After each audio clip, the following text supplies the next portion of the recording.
जय जगन्नाथ पिला माने। तो आज आम पढ़ा जो मध्ययुगीय साहित्य से जन गोटे कवि जहाँ माने बहुत ये कवि बहुत क्वेश्चन आसे।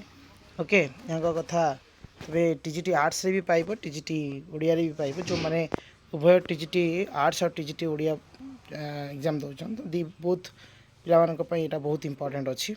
ओके तो ये वीडियो समस्त हेल्पफुल हम तेणु वीडियो को लास्ट पर्यंत निहाती देखिए। ओके तो देखिए पिला माने जो उपेन्द्र भंज तुम मैंने अलरेडी मु आगु कही उपेन्द्र भंज किए ना उपेन्द्र भंज होती किए ना धनंजय भंजर पौत्र बुझे बुझीगला। तेणु ये जो उपेन्द्र भंज है तो ये रीति जुगर सर्वश्रेष्ठ कवि उपेन्द्र भंज घुमुसर प्रसिद्ध राजवंशर जन्मग्रहण करते। तेणु से घुमुसर प्रसिद्ध राजकवि धनंजय पौत्र ये लिखाई पौत्र तांकर पिता नीलकंठ भंज घुमुसर राजा होते होते 1701 ख्रीष्टाब्द और घुमुसर सिंहासन में विताड़ित होते 1704 ख्रीष्टाब्द। तांकर कका पुओ भाई घन भंज सहित भल कि मन रख तो मैंने धनंजय भंज तांकर पुओ किए थे पिला माने ना नीलकंठ भंज बुझे। धनंजय भंजर पुओ हूँ किए नीलकंठ आ नीलकंठ भंजर पुओ किए ना उपेन्द्र भंज बुझे। तो यही जो तीन जन है ये तीन जन होती माने पीढ़ी पर पीढ़ी ये तमें जो यांकर जेजेबापा किए ना धनंजय भंज बुझेगा ना गला तमें यांकर ये नाती नुह। तेणु ये नीलकंठ भंज राजा केवे ना घुमुसर राजा है 1701 ख्रीष्टाब्द किंतु ये 1704 भितरे ये विताड़ित हो गले किए विताड़ित कले ना यही घन भंज तांकर कका पु भाई जी अच्छा सी होती घन भंज द्वारा विताड़ित करदे। तो नीलकंठ पुत्र उपेन्द्र सहित नयागढ़ तत्कालीन राजा है किए ना पुरुषोत्तम सिंह मानधाता आश्रय ग्रहण करते। शुणा मिले उपेन्द्र भंज बुगुड़ा सिद्ध गुंफार किछि दिन साहित्य साधना करते और पर प्रसिद्ध बहुक्षेत्र ओड़गाँ रघुनाथ पीठ में राम तारका मंत्र जप करी अपूर्व कवित्व लाभ करते। तो नयागढ़ राजा तांकर कवित्व मुग्ध हो कौन उपाधि देते ना वीरवर उपाधि है। तो पिला माने आमे ये जानिलु जे कवि माने उपेन्द्र भंज को कौ उपाधि सम्मानित करते नयागढ़ राजा ना वीरवर ता सहित आमे उपेन्द्र भंज को कवि सम्राट उपेन्द्र भंज नाम नाम जानू नुह नुह। तो कवि सम्राट भी से उपेन्द्र भंज और वीरवर भी कविवर नुह है तेणु वीरवर। तेणु निज कन्या सहित है यही जो नयागढ़ राजा तांको झील सहित बह देते। से नयागढ़ मालीसाही मृत्युंजयपुर शासन में बसवास करने समस्त बद्ध करते रही और किछि दिन पर उपेन्द्र पितृ वियोग घटला भल कि बुझ। तो ये निहाती भाव में सख्त मैंने आघात देथिबो कहीं पितृ वियोग घटी एवं परे परे कौन होता ना पिला माने निज पत्नी मध्य हराइथिले बुझे पत्नी को मध्य से हराइथिले। तेणु ये भाया दुख भितर कौन है ना अभिभूत उपेन्द्र शेष में कौन फेरी निजर घुमुसर राजा है निज स्वराज्य को से फेरी और निज परिवार वर्ग परामर्श क्रमे से बाणपुर राजा अच्युत हरिचंदन राय ज्येष्ठ कन्या है ना बड़ झी किए ना पानी तांकर होची से पानी ग्रहण करते और तांकर ये द्वितीय पत्नी अकाल वियोग होगा बुझे। ये या भी कले सेकेंड मैरिज कले तो ये भी मरीगले ताने गोटे पर जन मरुचन तो निहाती भाव में दुख कथा। तेणु जीवन शेष समय से पुरी अवस्थापन कर अनुमान करा जाए बुझीगला ना। तेणु नेक्स्ट उपेन्द्र भंज जन्म काल संबंध में निर्दिष्ट प्रमाण अभाव रही है। तेणु सकृत रसलेखा है से यही ग्रंथ दिव्य सिंह देव सप्तविंश अंक समाप्त कर प्रकाश कर अंक गणना अनुसार 1714 ख्रीष्टाब्द समाप्त होता। यही कवि पौड़ बयस रचना है। तो पिला माने ये जो रसलेखा है स्वकृत से निज तांकर कृत है स्व मान निज तो निजस्व लेखा कौन तांकर ना होती से बही नाम कौन रसलेखा। यही जो ग्रंथ ये दिव्य सिंह देव सप्तविंश अंक समाप्त करी से कहते। तेणु ये अंक गणना अनुसार कौन होता ना एत ख्रीष्टाब्द ये जो रसलेखा शेष करते यही कवि बयस पौड़ बयस से यापर से कौन करते ना पे रसलेखा यहाँ हूँ पौड़ बयस से रचना करते बुझे आरंभ माने काल रे। ओके तो प्रथम से यहाँ रसलेखा लिखते तापर पे कोटि ब्रह्मांड सुंदरी रचना करते बुझे। तो कोटि ब्रह्मांड सुंदरी ये काल्पनिक काव्य गोटे। तेणु पे समस्त यह समाप्त होगा पूर्व से प्राणत्याग करते। ଏହି ଗ୍ରନ୍ଥର ପ୍ରଥମ ଛାନ୍ଦରେ ଶ୍ରୀକ୍ଷେତ୍ରର ବିସ୍ତୃତି ବର୍ଣ୍ଣନା ଥିବାରୁ ଏହା କବିଙ୍କ ଶ୍ରୀକ୍ଷେତ୍ର ଅବସ୍ଥାନ କାଳରେ ରଚିତ ହୋଇଥିବା ମନେ ହୁଏ। ତ ସେ ପୁରୀରେ ଗଜପତି ମହାରାଜା ଦିବ୍ୟସିଂହ ଦେବଙ୍କ ଠାରୁ ହେଲା ମଧ୍ୟ ବହୁ ସମ୍ମାନ ଲାଭ କରିଥିଲେ। ତେଣୁ ଅନୁମତି ହୁଏ ଯେ 1720 ଖ୍ରୀଷ୍ଟାବ୍ଦରେ ଇହଧାମ ତ୍ୟାଗ କରିଥିଲେ। ଜନଶ୍ରୁତି ଅନୁସାରେ ସେ ମାତ୍ର 50 ବର୍ଷ ବୟସରେ ପ୍ରାଣତ୍ୟାଗ କରିଥିଲେ। ତାଙ୍କର ଜନ୍ମକାଳ 1670 ଖ୍ରୀଷ୍ଟାବ୍ଦରେ। ବୁଝିଗଲା। ତେଣୁ ଇଏ ହେଉଛନ୍ତି ଡକ୍ଟର, ତାଙ୍କ ବିଷୟରେ ଟିକେ ଦଣ୍ଡପାଣି ବେହେରା ସେ ଯାହା କହିଛନ୍ତି ସେ ଲେଖିଛନ୍ତି।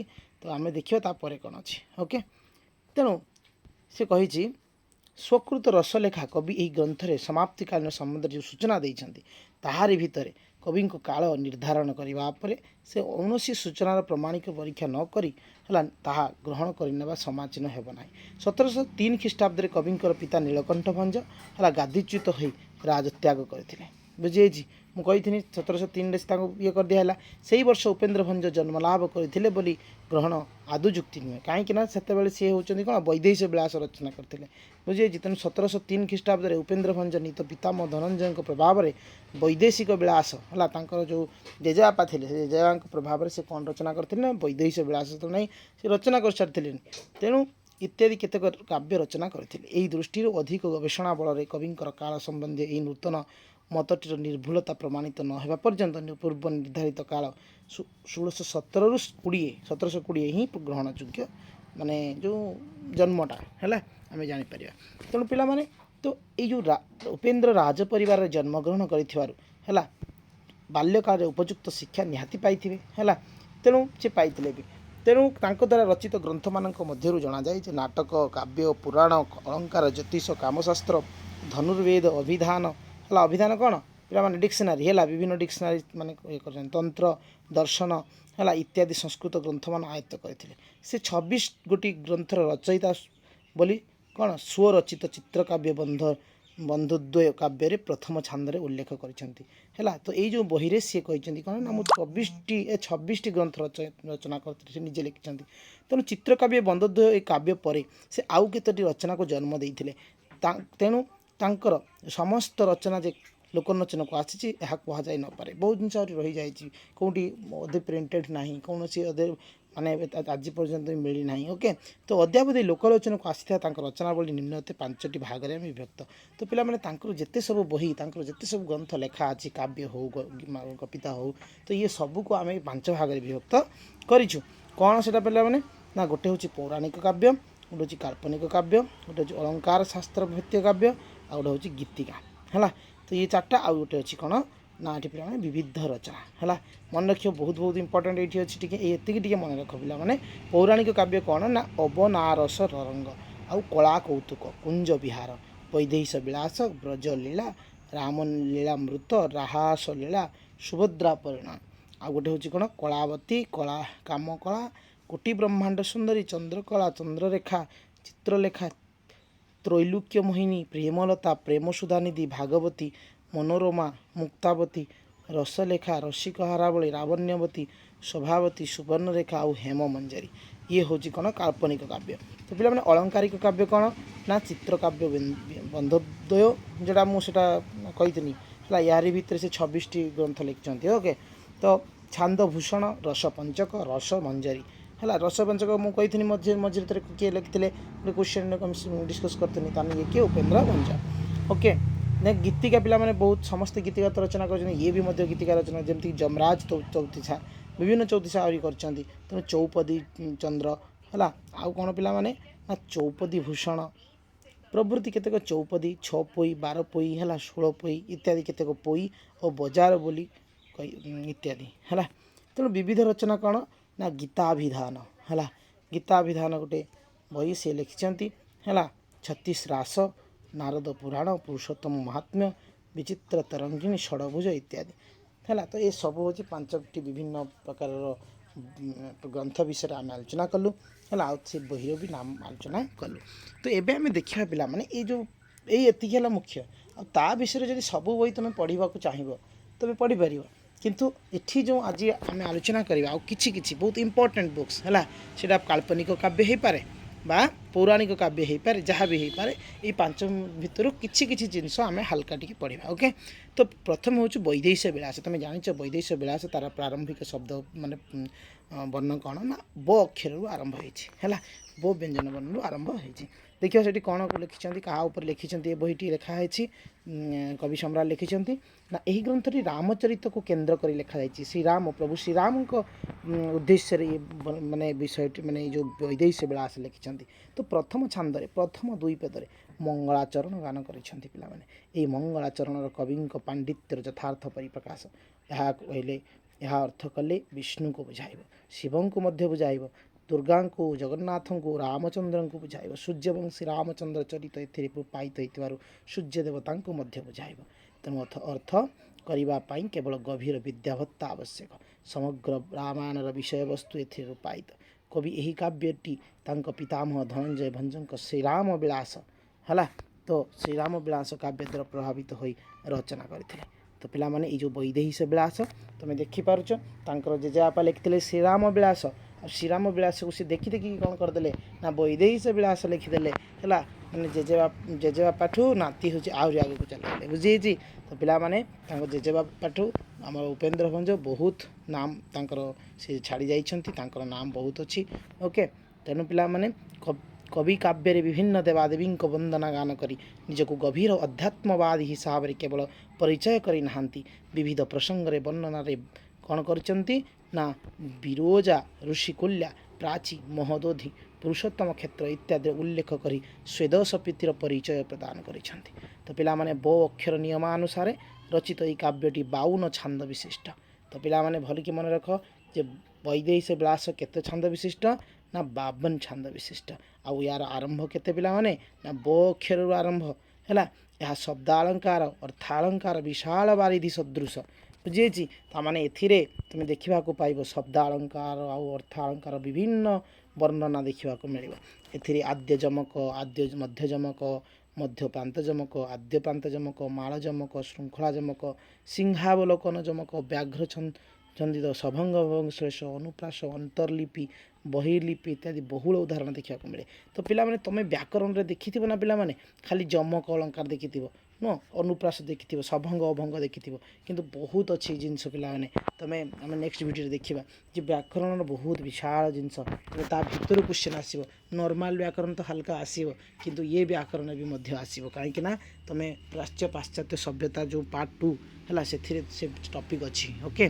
तो से जमी रस रीति गोटे काव्य रचना कौन कौन दरकार ताने टोटाल तुम्हें एक्चुअली टोटाल ओडिया सिलेबस को पोस्टमार्टम एठी कराउछि बुझी तेन सब जिन तुमको जाना पड़ो है ता भीतर सब क्वेश्चन आसो तेणु पिला माने मैं नेक्स्ट देखा कौन ना एथिरे सब से माने कौन रचना कर वैदेश विलास विभिन्न जिन सब पुट कर तेणु ये देखा जे विस्मयकर सृष्टि उपेन्द्र भंजर समस्त श्रम व्ययित होता मन हुए तेणु केवल काव्यटी उपेन्द्र भंज को कवि सम्राट उपाधि भूषित करार यथेष्ट बुझी तेणु पिला नेक्स्ट लावण्यवती पिला वैदेश विलास भली ये मध्य बहुत जनप्रिय बा लोकप्रिय काव्य है ये कौन ये होती गोटे महाकाव्यर अर्थी अनुसरण कर काव्यारंभ मर्यादा पुरुषोत्तम रामचंद्र को नमस्कार करने संगे संगे खल निंदा साधु प्रशंसा करिसेंती।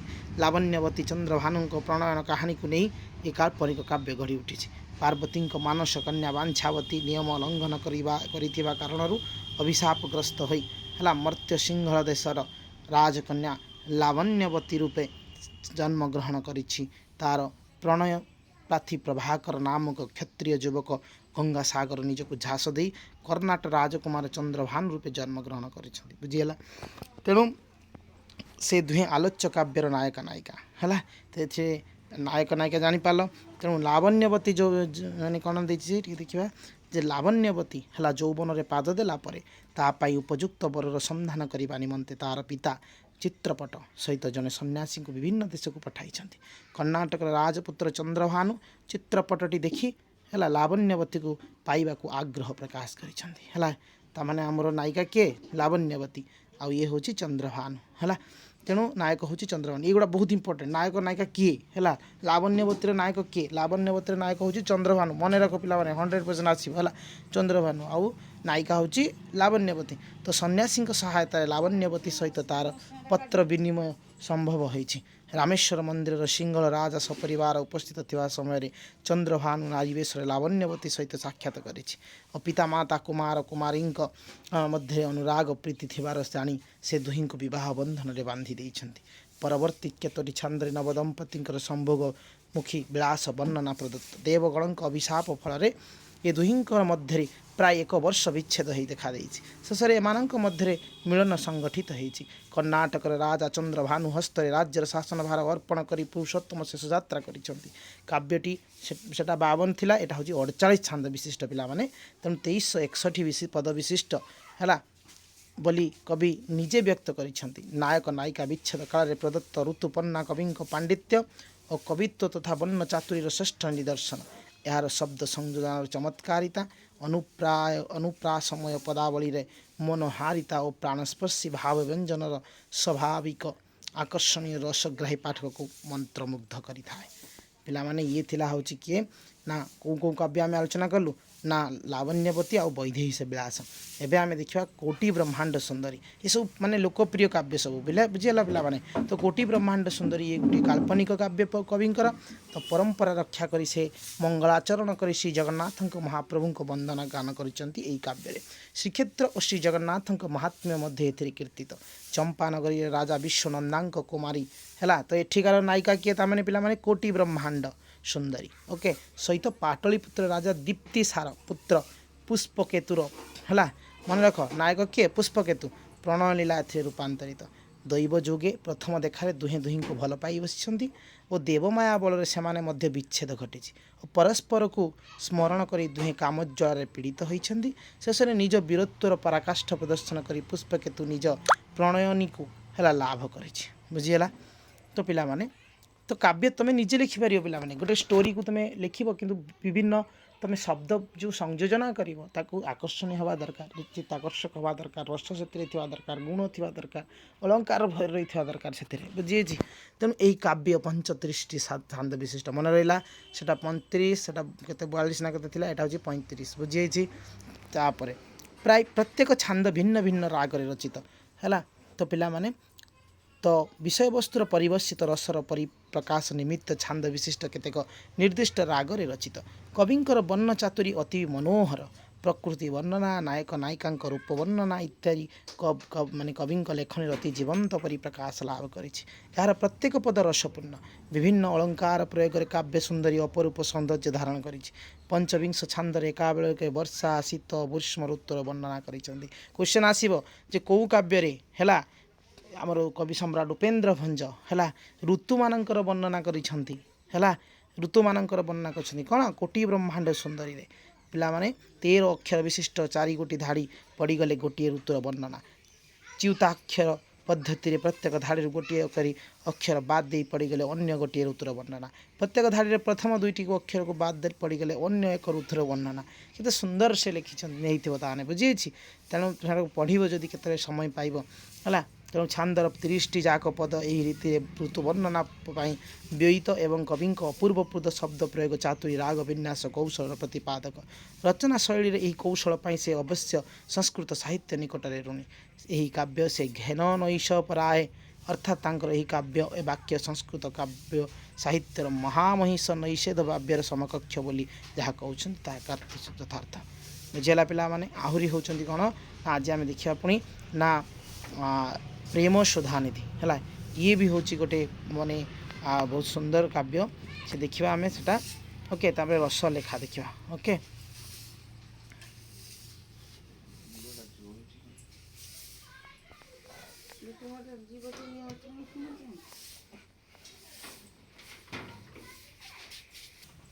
तो पिला माने प्रेम सुधानिधि तो यही ग्रंथर राम भक्त है कवि आरंभ कर रामचंद्र स्तुति समग्र प्रथम छांदर आद्य जमक लिखित यार केरल संभूता नायिका प्रेम सुधानिधि लगी उपयुक्त पात्र कौशल युवराज है तो से बह पर है तो ये जो कौशल है सहित बह कौन होती ना परे नवविवाहिता राजपुत्र विदेश गमन और विभिन्न ऋतु पर्यायर उभयंकर विरोहोद्दीपना और परिशेष पुनर्मिलन अति चित्ताकर्षक भाव माने वर्णित।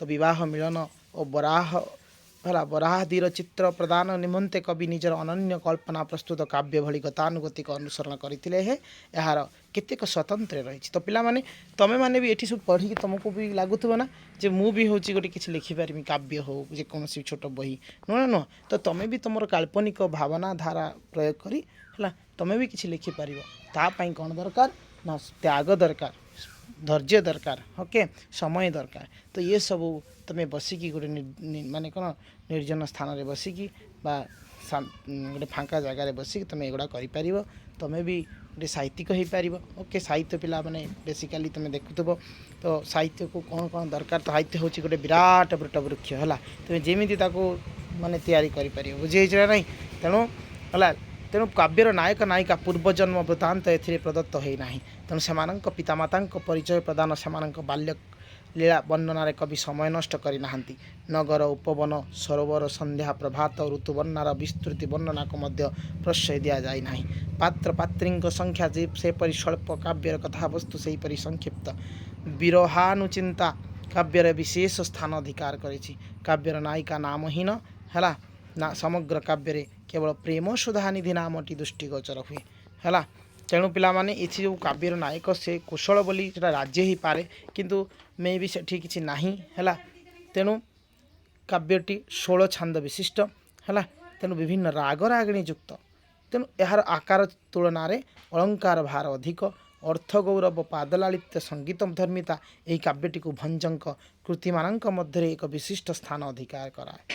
तो पिला माने एबे देखिबा कौन ना रस लेखा है रस लेखा तेणु यही काव्यटी कविंकर अन्यतम सफल कृति है जहाँ भी आम आलोचना कर बहुत फेमस बहुत है जनप्रिय काव्य बा लोकप्रिय काव्य।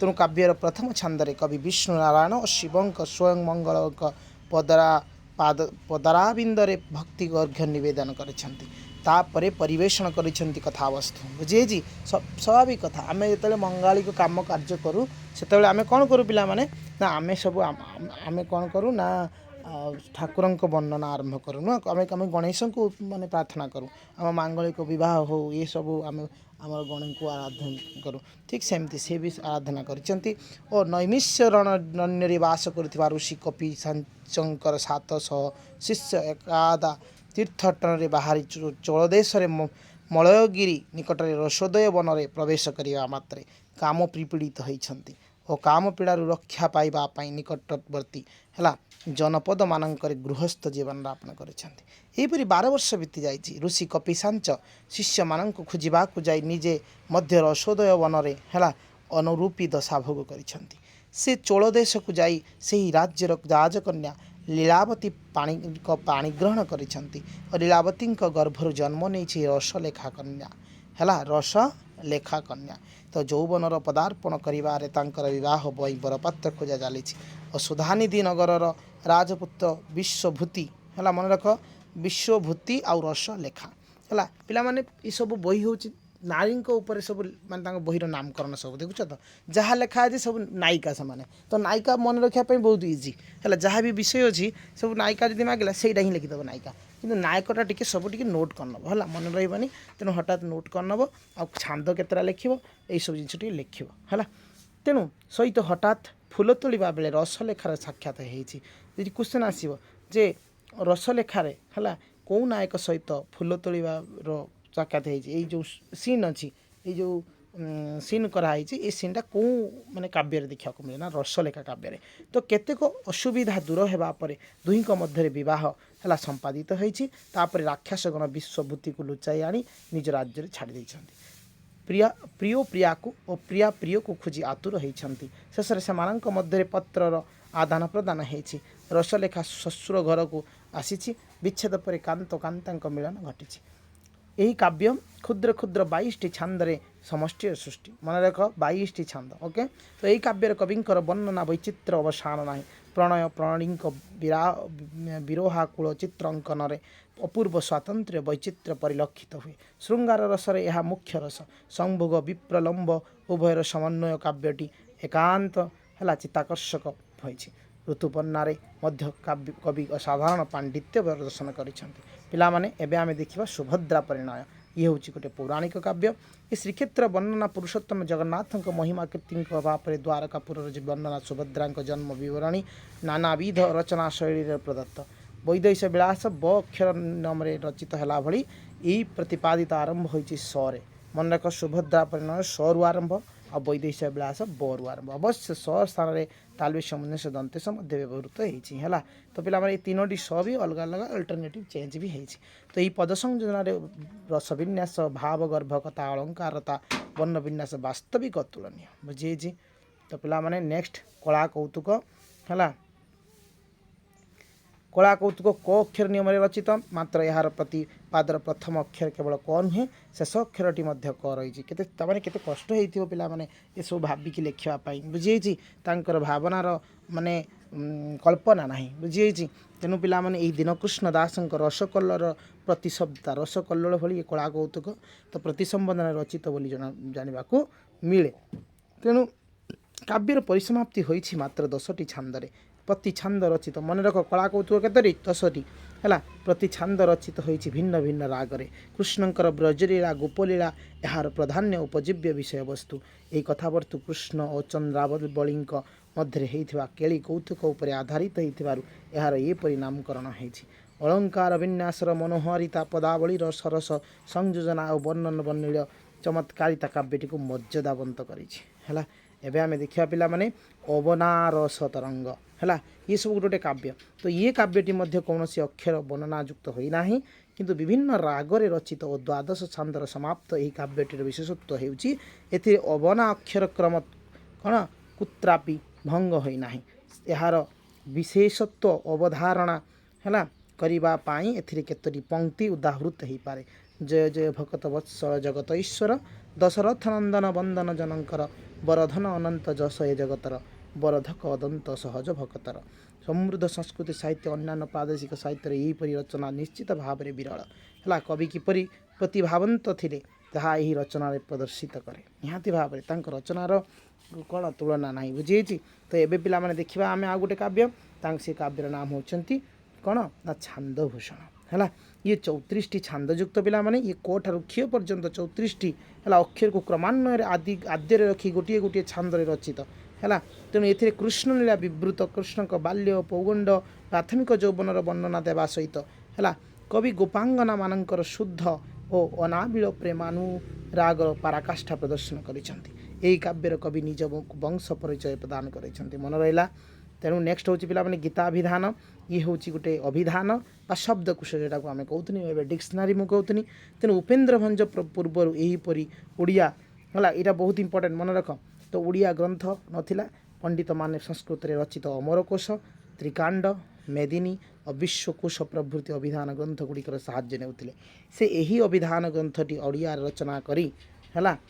तो मातृभाषा ओडियार महत्व प्रदर्शन करिसेंती बुझीगला। तो पिला माने घुमुसुर राजवंशीय भंजवंशीय राजा मानक मध्य धनंजय भंज उपेन्द्र भंज केवल कवि नथिले साहित्य संगीत चर्चार समृद्ध घुमुसुर दरबार भंज वंशरे बहु है कवि सृष्टि बहु कवि सृष्टि करथिला। धनंजय पूर्वर बलभद्र भंज भागवती नामक एक काव्य रचना करथिले। धनंजय पुत्र विक्रम है और त्रिविक्रम भंज है कनकतत्त नामक खंडे खंडे काव्य मध्य रचना करथिले। और उपेन्द्र है भंजक पिता और त्रिविक्रम भंजक भाई नीलकंठ भंज नाना राग रागिणी बहु चौतीसा चौपदी रचना मान वंशधर सब कवि बुझी। तो से गुड़िक शब्द अलंकार अर्थालंकार मंडित हो रीतिजुगर परंपरा बजाय रखी। तो नीलकंठ को राज्यच्युत करी राजा होइथिबा उपेन्द्र पितृव्य घन भंज तैरुल्य मोहिनी रसनिधि नामक 2 खंड काल्पनिक काव्य रचना करते है मन रखि ये। तेणु यही दुईटीर अलंकारिक चातुरी शब्द आडम्बर प्राचुर्य सहित श्रृंगार रसर व्यापकता चर्चा रही।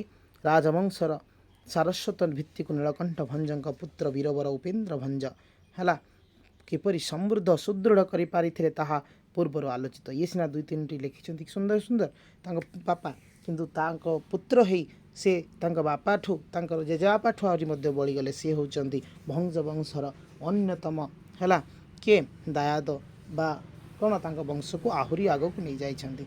तो पिला माने ये थिला डिटेल्स हमें हल्का टिके आलोचना कलु सब विभिन्न काव्य विषय रे विभिन्न अभिधान से जहाँ जहाँ लिखिं विषय आम आलोचना कलु कवि विषय है से से वीरवर आम कहीपर बा कवि सम्राट कहीपर ओके तेणु सुंदर भाव में ये भिडटी लास्ट पर्यंत देख आ सुंदर भाव में बुझीपार बोली मोर आशा तेणु पिला नेक्स्ट वीडियो आम आने मुझे कम व्यस्त रोचे बार बार तेणु टे लेट्रे गोटे वीडियो आसूसी है तो यार आउ गोटे वीडियो आसो देन मुझे गोटे वीडियो रे मु जहाँ आउ दुईटा तीन जनकर कवि रहा समस्त सारी ओके बुझी तो थैंक यू जय जगन्नाथ।